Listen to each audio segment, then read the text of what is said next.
손님들은 자욱한 연기에 출입문을 찾지 못해 우왕좌왕하다 변을 당했습니다. 저희 대원들은 도착하자마자 사람부터 구조를 했습니다. 그래서 주 출입구로 6명을 구조하고 후문 쪽으로 3명을 구조했어요. 당시 사고 현장은 희생자들이 핸드폰 불빛에 의지해 탈출해야 할 만큼 칠흑같이 어두운 상태였습니다. 업소 종업원이 손님들을 적극적으로 대피시키지 않은 것도 화를 키웠습니다.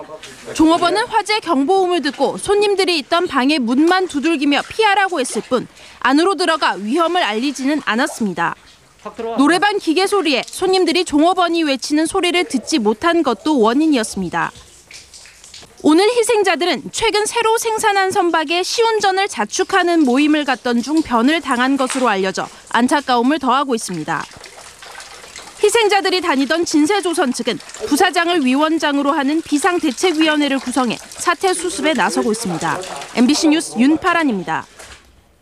숨진 원인은 모두 질식사로 보입니다. 닫힌 공간에서 유독가스가 나오면 3분이 생사를 가릅니다. 조수환 기자입니다. 5층 규모의 건물 1층에서 화재가 발생했습니다. 검은 연기가 순식간에 건물 전체를 휘감습니다. 순간적으로 화염이 폭발하는 플래시 오버 현상으로 화재 발생 4분이면 현장은 암흑으로 변합니다. 일반 같은 경우에는 짙은 농연가스 한 모금을 마셨을 경우에는 정신이 혼미한 상태에서는 탈출하기가 거의 불가능합니다. 10제곱미터 크기의 실내 공간. 여기에 불을 붙이자 짙은 농연과 함께 유독가스가 발생합니다. 삽시간에 불길이 치솟습니다. 화재 발생 3분. 이때 발생한 일산화탄소량은 무려 1700ppm까지 올라갑니다. 여기에 시안화수소와 염화수소 같은 유독가스가 더해져 불과 180초 안에 생사의 갈림길이 결정됩니다.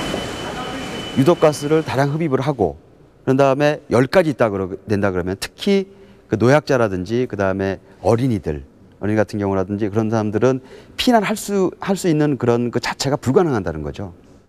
이번 노래방 화재 피해자들도 바로 이런 상황에 직면했을 걸로 보입니다. 특히 노래방은 좁은 통로와 복잡한 구조로 돼 있어 화재 시 짙은 농연과 유독가스를 피해 탈출하기란 더더욱 어렵습니다. 그래서 화재 초기에 대피하는 것이 가장 중요합니다. 지난 2년 동안 부산 지역에서 46명이 화재로 숨졌고 이 가운데 70%인 32명이 유독가스로 인한 질식사였습니다. MBC 뉴스 조수아입니다. 어제 사고 현장은 지하 좁은 공간에 허술한 소방시설 등 그동안 참사의 공식에 그대로 들어맞았습니다. 이런 지하 영업장은 한둘이 아니죠. 지금도 내일도 이런 곳에 가는 분들 많을 겁니다. 조재영 기자가 둘러봤습니다. 부산 시내의 한 지하 노래방. 100제곱미터 남짓한 내부에 방들이 9개나 다닥다닥 붙어있고 복도는 겨우 2사람이 다닐 수 있을 정도의 넓이에 불과합니다. 화재 시 신속한 대피는 구조적으로 어렵습니다. 방마다 설치돼 있어야 할 소화기는 아예 출입구 한 곳에 치워져 있습니다. 손님들이 장난친다는 이유에서입니다. 보이는 것처럼 이 업소에는 스프링클러가 설치돼 있지 않습니다. 하지만 업소 바닥 면적이 150제곱미터에 못 미치기 때문에 불법은 아닙니다.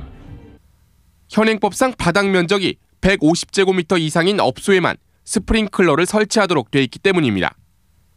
또 다른 지하 노래 주점.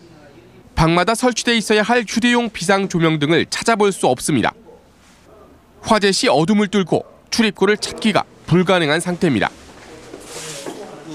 출입문 주위에 휴대용 비상 조명등이 있기 때문에 휴대용 비상 조명등을 사용해서 조명을 비춰가면서 탈출을 하시면 되겠습니다. 다른 곳도 사정은 마찬가지입니다.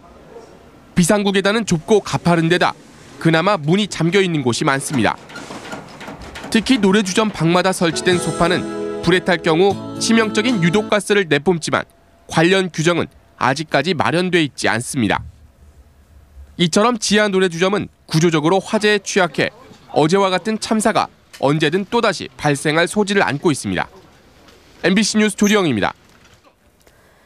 법원이 미네르바로 알려진 박 씨의 구속은 정당하다며 변호인단이 낸 구속 적부심 청구